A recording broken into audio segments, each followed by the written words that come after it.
Olá pessoal, olha só, respondendo a nossa prova de segunda fase do exame 46 aqui no SES. Interessante é que nós conversamos isso no dia de ontem. Passamos quase 2 horas conversando sobre as ações de controle de constitucionalidade. E uma das ações que nós reforçamos o estudo foi justamente a peça que foi cobrada na segunda fase, que é a ADPF. É isso mesmo. E olha, eu estou muito feliz, os nossos alunos se deram muito bem. Além disso, as 4 questões que foram buscadas nas questões discursivas, que são feitas fazendo 8 questões, 8 perguntas, todas estavam no texto da Constituição, como eu venho afirmando, mesmo com a modificação da estrutura de cobrança do edital da FGV, não houve tempo hábil para que o mercado absorvesse as informações que o FGV trouxe no seu edital e assim preparar um material que fosse apto a atender aquilo que as exigências do edital vinha cobrando, para se o aluno portar e levar e manusear no momento da prova as teses e as teses de repercussão geral e repetitivos que são colocados ou no TJ, no STJ ou no STF, enfim, não houve tempo hábil para o mercado absorver. Em alguns momentos houve publicações, mas não conseguiu atender a demanda que foi ocasionada. E isso seria muito injusto que se cobrasse nessa prova esse tipo de informação aos alunos. Entendimento jurisprudencial pode cobrar na primeira fase, mas na segunda fase, num momento de transição, seria muito temerário para a FGV. Vamos aqui conversar um pouco sobre a nossa prova. A prova que eu quero mostrar a vocês é a prova de Direito Constitucional, tá? E tá aqui, ela fala sobre uns pontos específicos. Eu não vou me aprofundar tanto aqui, mas é interessante que você perceba que quando nós estivermos falando dessa prova, nós estamos falando de questões relacionadas à DPF. O que é que traria a você aquilo que marcaria a ideia da DPF? Olha só, a ADPF você conseguiria ver apenas por essa lei, essa data. Por quê? Porque as ações de controle de constitucionalidade, elas se fazem presente a partir da promulgação da Constituição de 88. Mas para salvaguardar a legislação anterior à Constituição de 88, houve a criação da arguição de descumprimento de preceito fundamental. E aqui entra a DPF. Essa informação que vocês observam aí marcado garante um ponto de tranquilidade para que vocês possam marcar e aí ver se era ou não a DPF. Já era um prelúdio. E aí, ao longo da questão, vocês vão vendo que direitos fundamentais eles vão sendo contrariados a partir do momento em que você chega a ter uma lei anterior à Constituição de 88, inclusive à Constituição do Estado, e nós vamos encontrar os legitimados que são cobrados, buscados na questão, no artigo 103 da Constituição. E nós vamos ali encontrar um legitimado específico. Existem dois que precisam de advogado. As associações e sindicatos e etc., que têm âmbito nacional, e os partidos políticos. Os demais, como o Conselho Federal da OAB, seria até incrível que a FGV colocasse o Conselho Federal como um legitimado para numa questão. É um legitimado, mas numa questão, tá? E o partido político é um legitimado universal, então não precisa demonstrar pertinência temática, menos um trabalho. Os demais precisam de advogado, mas são procuradores, procuradores do Legislativo, procuradores do Estado, advogado-geral da União, enfim. Aquilo que se conforma mais com a ideia de prática advocatícia foi colocado na questão. Muito inteligente e muito perspicaz. A FGV andou bem na prova de direito constitucional. E aí, quando nós vamos ver, ele faz aquela velha pergunta e coloca. Redige a peça processual adequada conforme as solicitações do partido Delta. E aí nós vamos encontrar uma coisa interessante, ó. Nós vamos ver que a DPF, ela vem para socorrer a todos nós. E aí o cabimento da DPF aqui, e nosso aluno acertou, porque foi um dos nossos alunos, porque nós falamos ontem, sábado, dia 20 de junho, sobre tudo isso. Então, cabia a DPF, a Lei 9882. A legitimidade ativa estava no artigo 103.8 da Constituição e também o artigo 2º, inciso 1º da Lei 9882. E aí, ó, houve violação da autonomia municipal, a imposição de regras de desapropriação, de padronização de veículos para transporte coletivo, enfim. Tudo isso veio a causar um transtorno à municipalidade. E aí, o vício de competência legislativa. Você vai no artigo 22, inciso 11 da Constituição, e também no artigo 22, inciso 1º, trata sobre transporte e trânsito e direito civil. E o princípio da razoabilidade e da proporcionalidade. Professor, você poderia ter uma pedido de medida cautelar? Poderia. Eu sempre peço aos meus alunos que coloquem um pedido de medida cautelar, por quê?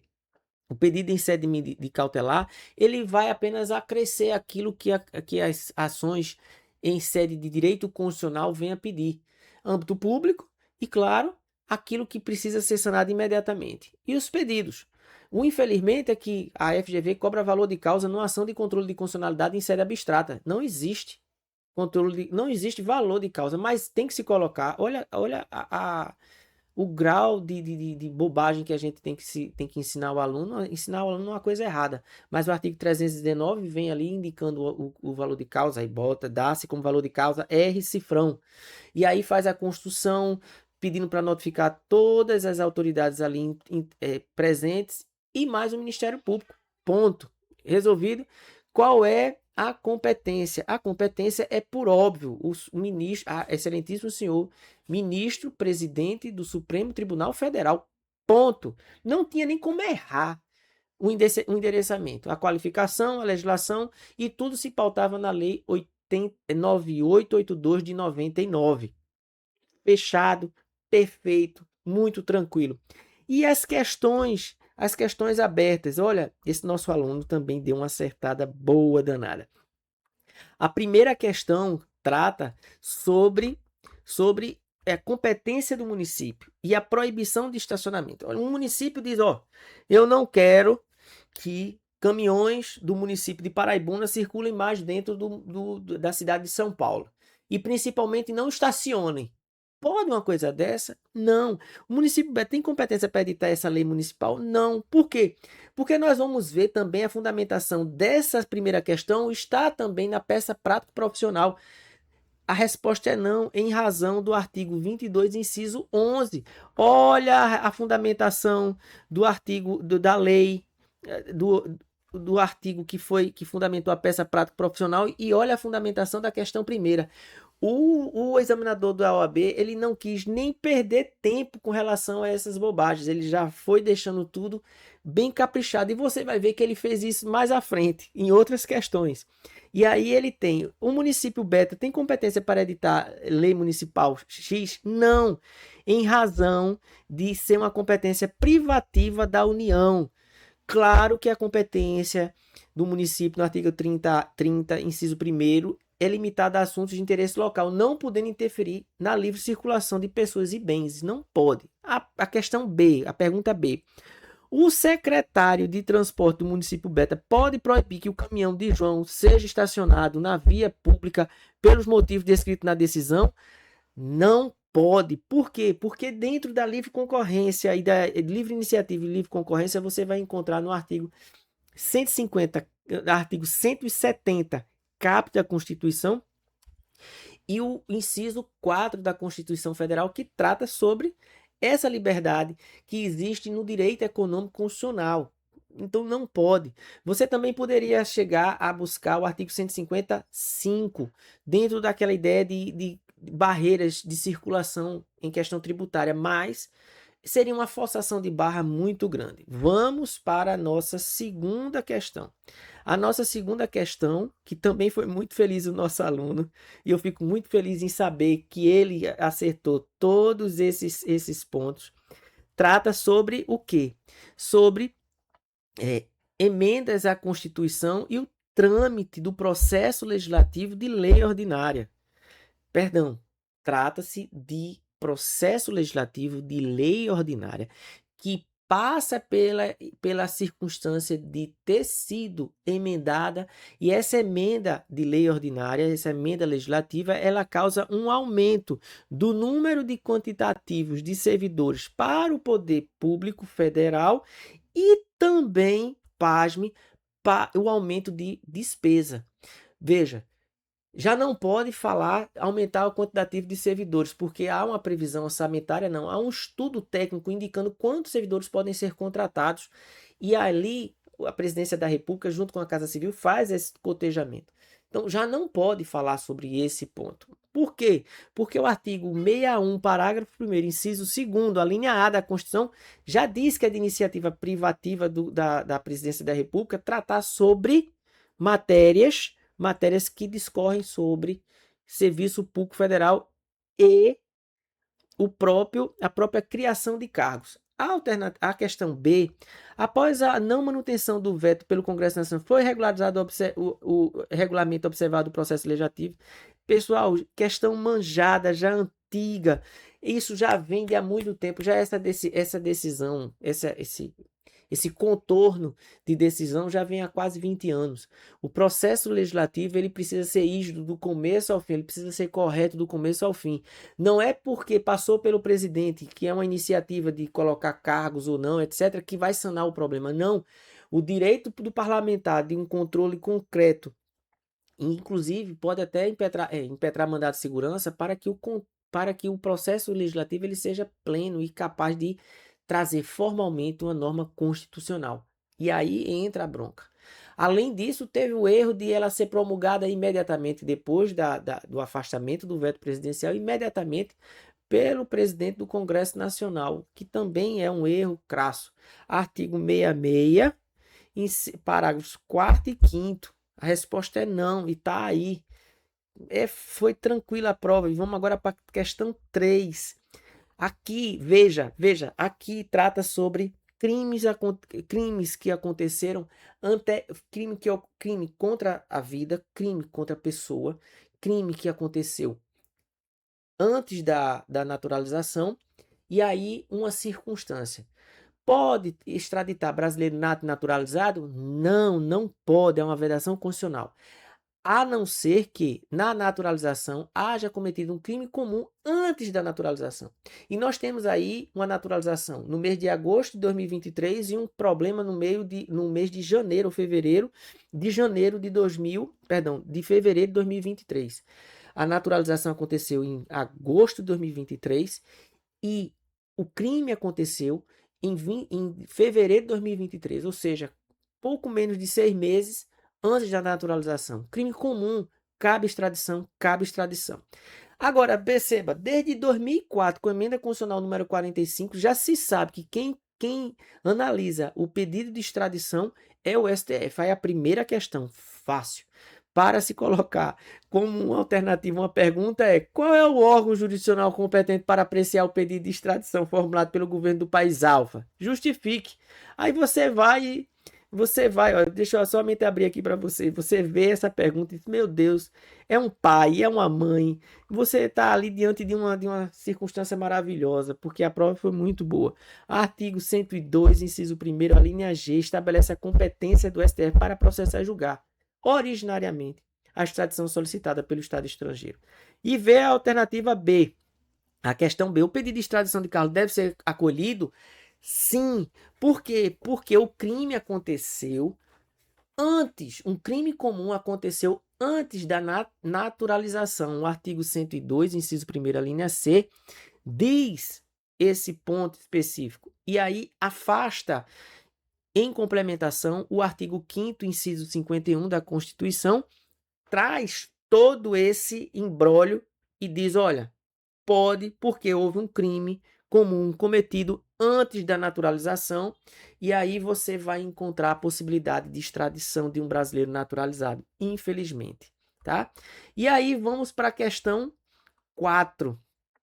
Vamos para a questão 4. Deixa eu puxar aqui que o arquivo, questão 4 também.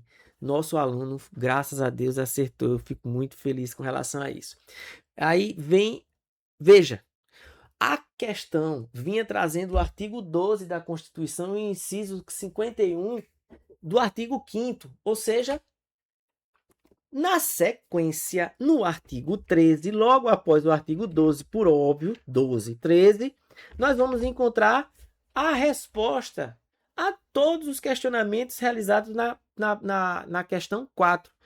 E aí vem criação de símbolos. O Estado queria empurrar de goela abaixo no município a criação de um símbolo para que ele utilizasse, para que os municípios utilizassem em detrimento de todos os outros. E aí vem a primeira pergunta. A Constituição do Estado Nova pode dispor sobre símbolos municipais? E aí o artigo 13 da Constituição, parágrafo 2º, diz: os Estados, Distrito Federal e os municípios poderão ter símbolos próprios. Eles podem propor autonomamente, mas não de goela abaixo. E aí a questão é não. Inclusive, o artigo 30, inciso 1º, como ele colocou aqui na resposta, também é interesse local, símbolo é de interesse local, faz parte da atribuição administrativa e da competência administrativa do município, pelo amor de Deus. E a B fala sobre o controle de constitucionalidade de lei municipal em sede de representação de inconstitucionalidade do artigo 125, parágrafo 2º do texto da Constituição. Por isso que é importante a leitura do texto de lei da Constituição. O texto da Constituição é importante, você responderia toda a prova, tão só com a lei da DPF e a lei e o texto da Constituição.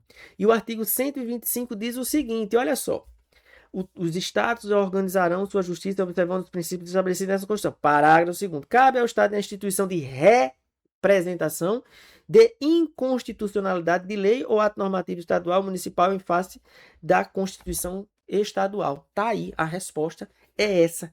Nós temos aí a possibilidade de criar uma resposta muito tranquila. Poderia ser o controle de constitucionalidade em face de Constituição Federal só se for de norma de reprodução obrigatória. Se for de norma de reprodução obrigatória, pode haver um cotejo entre a Constituição Federal, a Constituição do Estado e a lei municipal.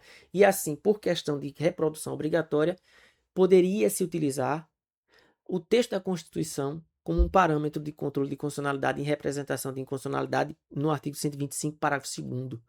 Prova tranquila, fácil. Muito obrigado, FGV, por essa prova. Eu me despeço aqui de vocês. Um forte abraço, sucesso a cada um. E olha, vem junto com a gente. Abração!